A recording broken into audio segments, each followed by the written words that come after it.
Bom dia, boa tarde, boa noite, vai depender muito do horário que vocês estiverem assistindo esse vídeo. Como eu prometi para vocês, na semana passada eu falei que eu ia gravar essa aula, tá? E a gente vai conversar um pouquinho sobre desenvolvimento sustentável, tá? Pegar um pouquinho as definições, vamos ver como é que isso se processa, vamos ver a dificuldade que isso é de botar na prática, tá?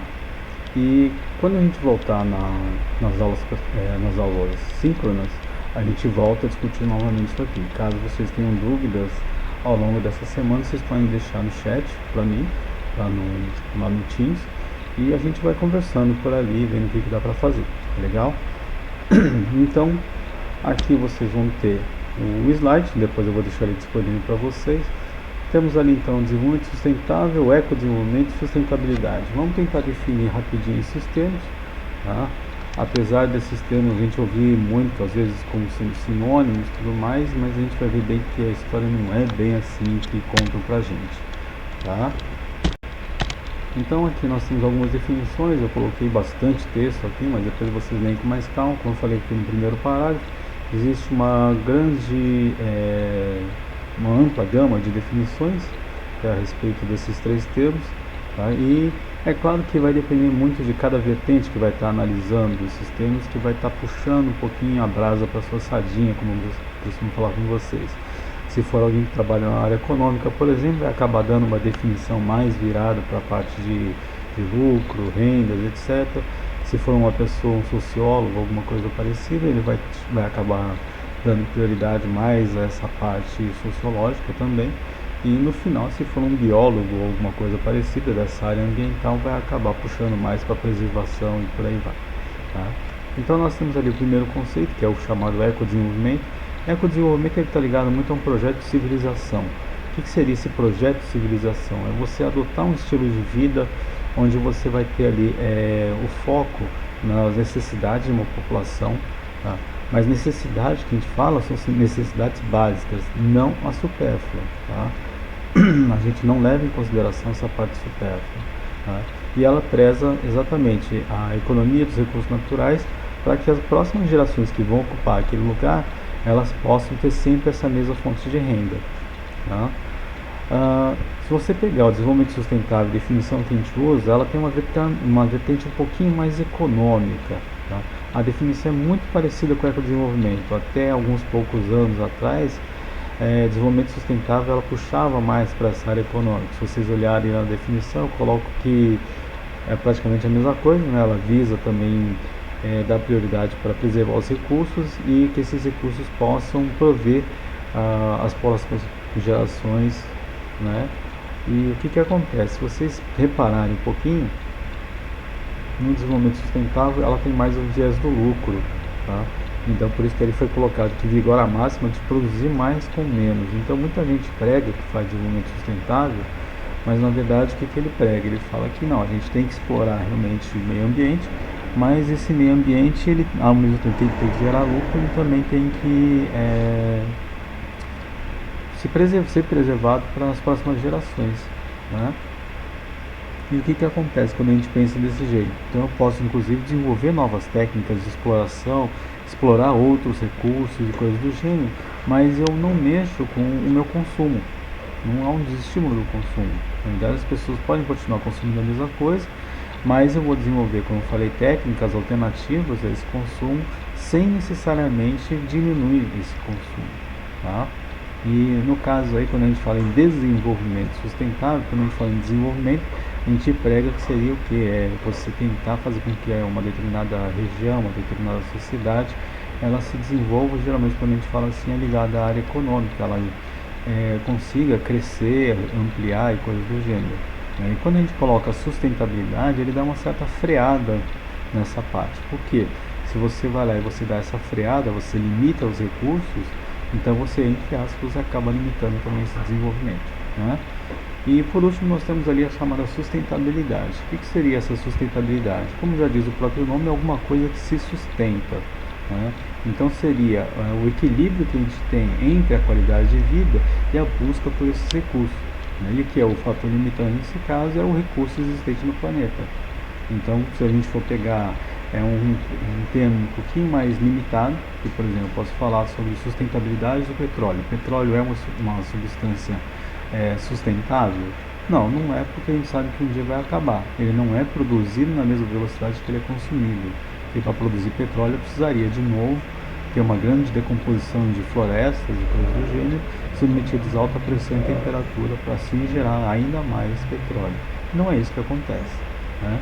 Então, quando a gente fala em recurso sustentável, a gente fala em sustentabilidade, a gente pode usar, por exemplo, uma pesca sustentável, é um termo que a gente usa muito também. O que é uma pesca sustentável? É você conseguir retirar aquele recurso da natureza, o pescado, mas que você também dá tempo para aquela população se repor aos poucos. Então a gente fala em pesca sustentável nesse sentido, né? Você acaba retirando o recurso numa velocidade que ele consegue se recompor, né? Então ele tem um uso um pouquinho mais limitado no final das contas, né? Então aí cabem alguns questionamentos quando a gente fala sobre desenvolvimento sustentável. O questionamento principal: será que o que nós estamos fazendo hoje, né, as nossas ações, elas são próximas de uma sociedade que realmente possui um desenvolvimento sustentável ou vive com sustentabilidade, né? Então, os nossos próprios hábitos, se vocês forem parar para pensar, alguns de vocês falaram lá nos questionários que vocês reciclam, outros falando que separam lixo, outros que ainda diminuem o uso de recursos naturais, como água, por exemplo, mas vocês colocaram ali nas questões, na resposta das questões, que vocês tratam de economizar água, né?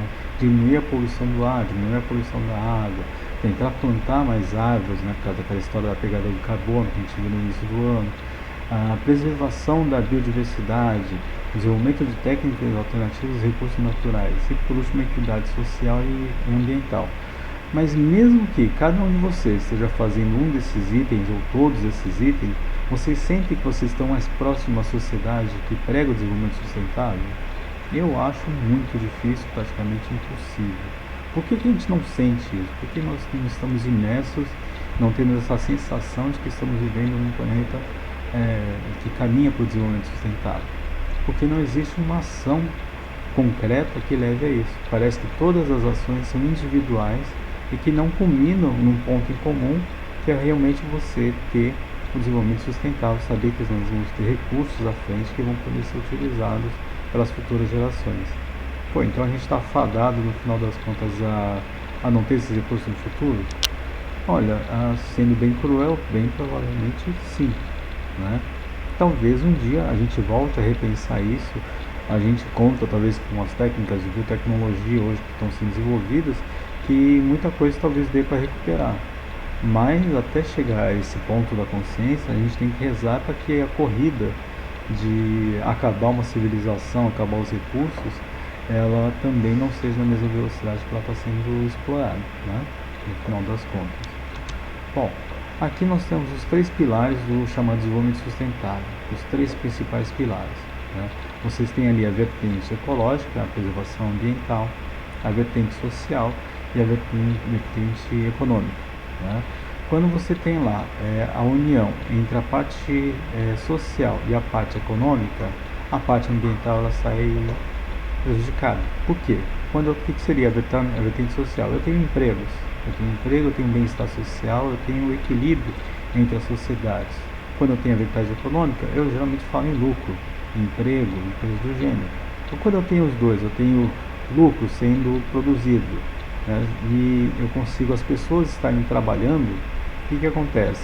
O meio ambiente nessa brincadeira pode ser esquecido. E quando ele é esquecido, no final das contas, esses recursos podem se esgotar e vai, no final das contas, acabar prejudicando tanto a parte social quanto a parte econômica, né? Por outro lado, se eu tenho a vertente ecológica e a social, geralmente eu não tenho lucro. Se eu não tenho lucro, também no final das contas eu vou acabar tendo um prejuízo que vai ou derrubar a parte ambiental ou com certeza vai falir a parte social, né? E por último, se eu tiver a parte econômica e a parte ecológica, eu desconsiderar a parte social, eu não vou ter quem trabalhe para isso. Se eu não tiver quem trabalhe para isso, a mesma coisa também, os 3 vão acabar desaparecendo. Então, o desenvolvimento sustentável tem que ser obrigatoriamente esse miolinho cinza aí no meio, a parte sustentável, né? Se ela estiver tendendo mais para um lado que para o outro, ela acaba indo para essas outras interseções. né? Mas o ideal seria eu conseguir fazer o equilíbrio entre esses dois. Mas reparem que o equilíbrio entre os três é uma área muito pequena nesse gráfico. Então é uma área muito difícil da gente se estabilizar ali dentro, e para alcançar também é muito complicado, tá? Aqui nós já temos um gráfico um pouquinho mais amplo, além de considerar a parte social, a vertente econômica e a ecológica. Eu também considero a vertente espacial e a cultural. Quando eu falo espacial, é de espaço mesmo, espaço físico, o local onde eu vou estar fazendo isso, desenvolvendo as ações. E a cultural, eu tenho que ter o respeito à cultura. Se eu estiver falando de uma comunidade indígena, por exemplo, eu tenho que respeitar a cultura. Eu não posso impor a minha cultura falando que ela é melhor, né? Eu não posso chegar no Rio Grande do Sul, por exemplo, e começar a falar que as pessoas não podem dançar daquele jeito ou cantar daquele jeito, não podem ouvir Baitac, por exemplo. Se vocês quiserem depois procurar lá no YouTube, é muito legal, eu adoro Baitac, né? Eu não posso violar essa cultura das pessoas, que a partir do momento que eu violo a cultura dessas pessoas, as outras vertentes todas elas se fecham, né? Então eu tenho que levar em consideração o equilíbrio entre todos eles, né? Então aí a gente vai vendo que quais são essas dimensões para você ter o chamado ecodesenvolvimento. Hoje o ecodesenvolvimento e o desenvolvimento sustentável, as duas definições, elas já estão sendo tratadas muito parecidas, tá? Para dizer que elas estão sendo até, posso dizer, até de maneira igual, tá? Alguns anos atrás nós tínhamos a separação, como eu mostrei para vocês lá no slide anterior, mas hoje em dia nós já estamos tratando o ecodesenvolvimento como sinônimo de desenvolvimento sustentável. Agora já se leva mais em consideração a sustentabilidade ecológica, econômica, social, espacial, ou geográfica e cultural. A ecológica, econômica e social, não preciso falar, já expliquei para vocês ali atrás. E espacial, vamos dar um reforço sobre isso.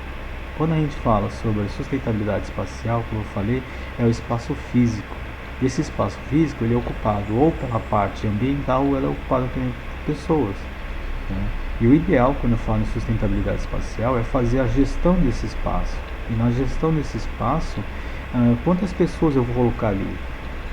Se eu estiver falando na área rural e na área urbana, como é que eu vou levar isso em consideração, esse espaço ocupado? Ela tem que ser equitativa? Ela tem que ser igual? Ela pode ser diferente? Onde vai comportar mais pessoas? Então eu tenho que ter o equilíbrio entre a parte espacial, o número de pessoas que vão ocupar a área urbana e o número de pessoas que vão ocupar a área rural, né? Se eu falo em sustentabilidade cultural, é a mesma coisa que eu falei agora para vocês. Eu tenho que ter o respeito à cultura, eu não posso minar a cultura desses lugares. Então, mas é claro que eu posso fazer o contorno em relação a alguma dessas culturas. Por exemplo, se é uma cultura nociva, as pessoas estão acostumadas a comer, por exemplo, tartaruga em alguns lugares no Brasil. Eu não posso chegar para elas a partir desse momento e falar: olha, vocês não podem mais comer porque a tartaruga elas estão acabando. Elas sempre viveram daquilo, elas fazem o que os avós delas fizeram, o que os pais delas fizeram. Então chegar para elas e falar: a partir de hoje elas não podem mais comer tartaruga, é um choque cultural muito grande. Então o que eu tenho que fazer? Eu tenho que educar aquelas pessoas, mostrar que aquela cultura ela até pode um dia novamente ser reinserida, né, naquela sociedade, o hábito de comer a tartaruga, mas ela corre risco de desaparecer. Por quê? Porque o recurso que elas estavam explorando está sendo esgotado. Então eu tenho que ter muito respeito quando eu vou tratar da cultura local, quando eu vou tratar do desenvolvimento sustentável, né? Por isso que quando você abre uma empresa em um lugar, por exemplo, você vai querer implantar uma empresa de construção de automóveis, e geralmente elas vão para os lugares onde o salário é mais barato. Então o que eu faço? Eu coloco a empresa no lugar onde o salário é mais barato. Só que eu não posso levar mão de obra local, mão de obra de outros lugares para aquele local. Eu tenho que respeitar a cultura contratando as pessoas daquela região. Então eu tenho que ter um respeito às culturas, às tradições, aos feriados e coisas do gênero, né? Aconteceu isso aqui na cidade de Resende, no Rio de Janeiro, quando acho que foi a Toyota, uma dessas empresas japonesas de automóveis, não lembro agora qual, não, acho que foi a Nissan, né, se não me engano, ela tentou implantar ali, e o sistema de produção da Nissan era o que? O indivíduo tem que trabalhar 48 horas por semana. Bom, mas a legislação brasileira não permite que você trabalhe mais do que 44 horas. Então eles tinham que tentar respeitar essa cultura. Mas nós fazemos turnos de, acho que era 16 horas. Pô, no Brasil não se faz turno de 16 horas, se faz turnos de 8 horas. Então você tem que fazer 8, pula mais 8, depois faz mais 8, assim por diante. Então não se faz turno desse jeito. No Japão é normal, mas aqui não é. Então tem que haver um respeito à cultura local para fazer essas devidas adaptações. Tá? Vamos fazer um estudo de caso rapidinho aqui, e é um caso bastante interessante no Rio Grande do Sul. Eu cheguei a estudar isso no finalzinho da minha graduação. Tá? E é o chamado a mitilicultura ou mitilocultura. Tá? O que é a mitilocultura? É a produção de mexilhão que acontece em Santa Catarina. A ideia de tentar implantar essa estrutura toda de exploração da cultura do mexilhão, ela vem do fato de que várias espécies daquela região estavam desaparecendo, né? Várias espécies de pescado estavam desaparecendo, porque os recursos estavam sendo explorados de maneira desenfreada, né, por grandes indústrias e também pelos pescadores artesanais, e o recurso estava se esgotando. Então o que o governo de Santa Catarina resolveu fazer? A gente vai agora frear essa exploração do recurso, né, estabelecendo o chamado defeso. O que é o defeso? É um período que você não pode pescar determinadas espécies de peixe, de camarão, de crustáceos, seja lá o que for. Você não pode tirar aqueles animais da natureza porque eles estão em idade de reprodução, estão na época de reprodução. Então se você vai lá e pesca um caranguejo nessa época de defesa, provavelmente você vai pegar uma fêmea cheia de ovos, né? E essa fêmea cheia de ovos, se você tira da natureza, você já impediu aí alguns milhares de filhotes de vingarem. Então, estabelecido o defeso, o indivíduo não pode pescar naquela época. Mas aí o cara é pescador, o que você vai fazer? O cara não sabe fazer outra coisa. Como eu falei, o pai dele fazia aquilo, o avô dele fazia aquilo, e você vai chegar para ele e falar: olha, você não pode pescar durante esses 3 meses agora porque os animais precisam reproduzir. E ele não entende que aquilo é um recurso que está acabando, porque ele sempre fez isso. Ele percebe que está diminuindo, mas ele nunca parou de pescar, né? Então a prefeitura, nessa tentativa, ela estabelece o chamado salário defeso. Funciona? No início sim, mas ao longo do tempo não funciona. Por quê? Começa a se cadastrar muito mais pessoas do que tem de pescadores na região. Então alguém está levando vantagem nessa brincadeira, né? Então a prefeitura resolve cortar esse salário defeso. E o que acontece então? Nessa tentativa de tirar o salário defeso, eu precisaria prover de algum recurso. A universidade lá, a Federal de Santa Catarina, ela tenta estabelecer então um projeto de extensão, que é a criação dessa criação de mexilhão, né? Então é uma das vantagens que você tem. Por que o mexilhão é uma vantagem? Primeiro porque é uma das produções que mais crescem no mundo. Ela tem uma taxa de crescimento, não é grande, tá? Mas é de 11%, só que é 11% anuais e numa contínua. Então quer dizer, eu tenho 11% de crescimento da produção de mexilhão hoje, o ano que vem eu vou ter mais 11% de crescimento, no outro ano mais 11% e assim por diante. Eu tenho um crescente, né, de 11% constante praticamente, né? Além disso, o retorno financeiro ele é rápido. Então a partir do momento que eu coleto os mexilhões filhotinhos do colchão rochoso e eu coloco nas redes de produção, eu vou esperar só 8 meses para alcançar o tamanho de colheita, que a gente fala, né? Então é relativamente pequeno, não é que nem um gado, por exemplo, um boi, eu tenho que esperar 3, 5 anos para poder abater aquele boi, né? Eu só vou esperar 8 meses, é muito rápido então isso para mim, né? Eu vou promover ao mesmo tempo isso também, a formação de cooperativas familiares. Então antes eu tinha só o pescador que saía para colher aquele pescado, agora eu vou ter ele que colhe o pescado, o mexilhão, ele leva aquilo para a terra. Eu vou ter a esposa que vai fazer a extração, o beneficiamento, eu vou ter a nora, a cunhada, alguém que vai lá e pega aquela concha e faz o artesanato. Então eu acabo criando uma rede de cooperativas ali, que vai dar emprego não só agora para ele, mas também para outros familiares, outros indivíduos ali próximos daquela região, né? Além disso, a manutenção é muito baixa, eu não preciso jogar ração para mexilhão. É um animal filtrador em que ele vai se alimentar do fitoplâncton circulante, e o fitoplâncton circulante só vai crescer enquanto eu tiver ali fosfato, nitrogênio circulando no mar, o que não é difícil de acontecer, principalmente se eu estiver perto de uma foz de algum rio. Esse rio ele vai cair na matéria orgânica, folhas, galhos, etc., ao longo do percurso dele, vai chegar isso aí tudo na forma de nutrientes na foz do rio. Isso aí vai se diluir ao longo da água e vai servir de nutriente para o fitoplâncton crescer, né? E além disso, eu tenho que o teor proteico do mexilhão ele é muito próximo do frango, se não até maior em alguns casos. tá?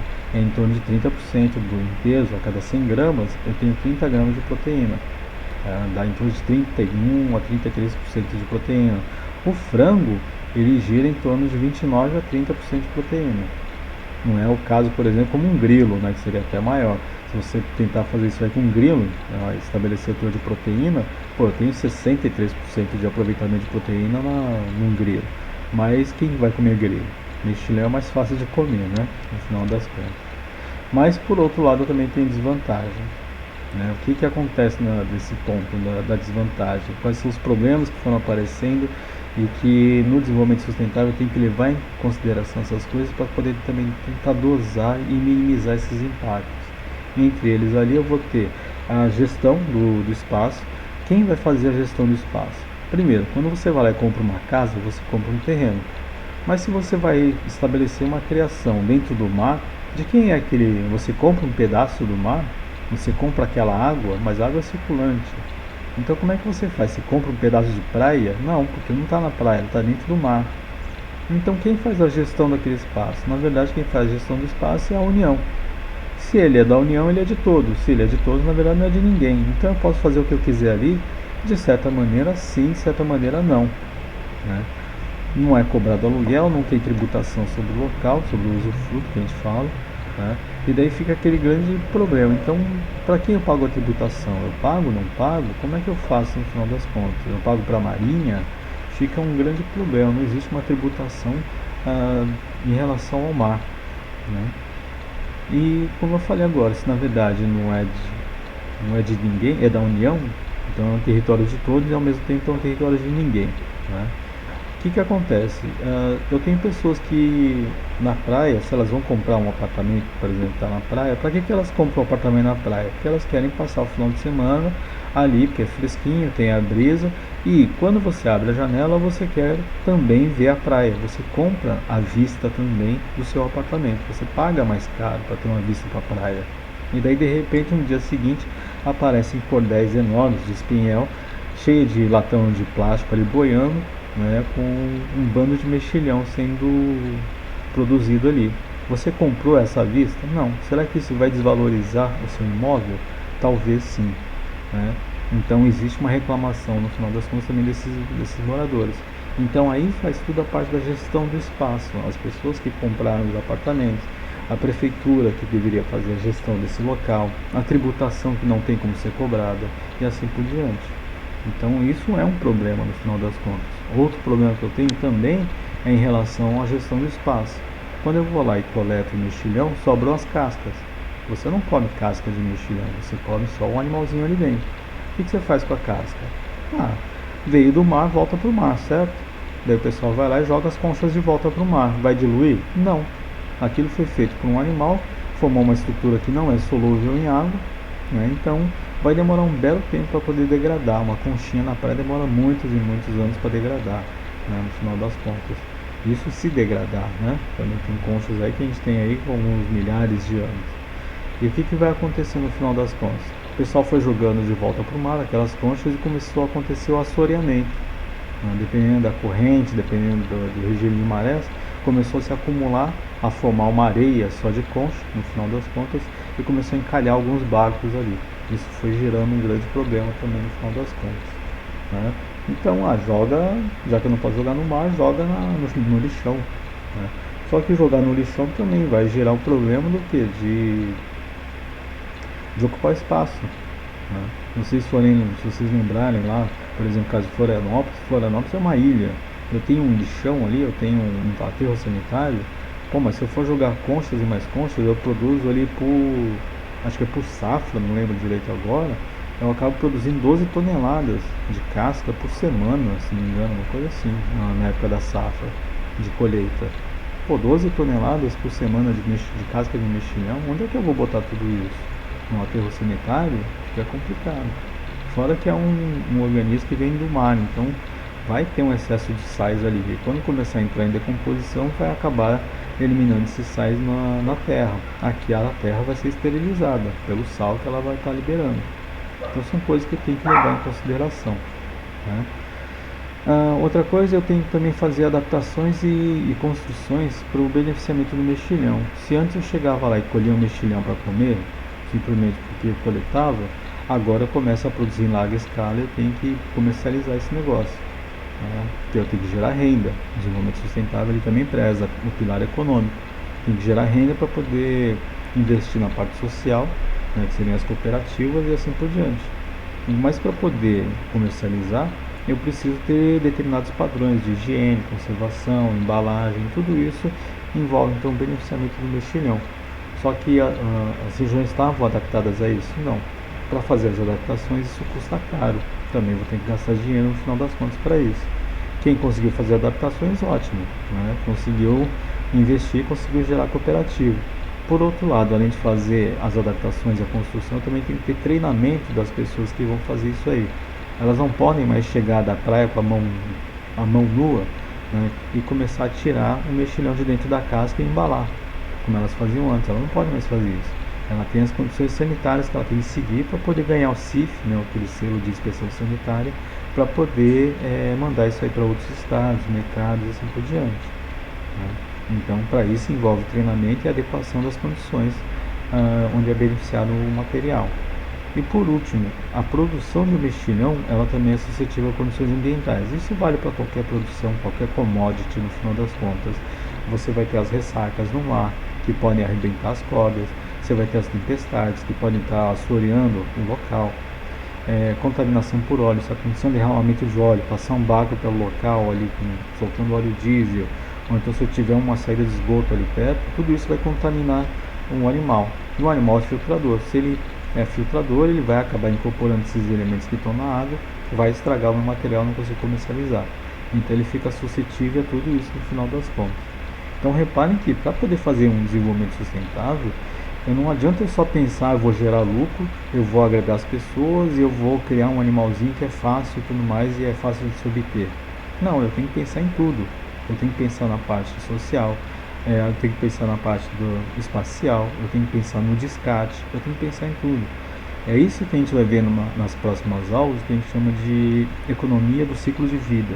Ciclo de vida não é aquela coisa do Rei Leão, né? Circle of Life, coisa do gênero. Não, não é isso.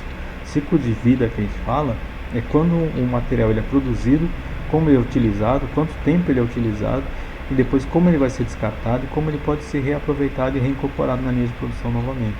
A gente vai ver isso um pouquinho mais à frente nas próximas aulas, mas já fica a palhinha aqui que isso também tem que ser pensado ao longo do desenvolvimento sustentável.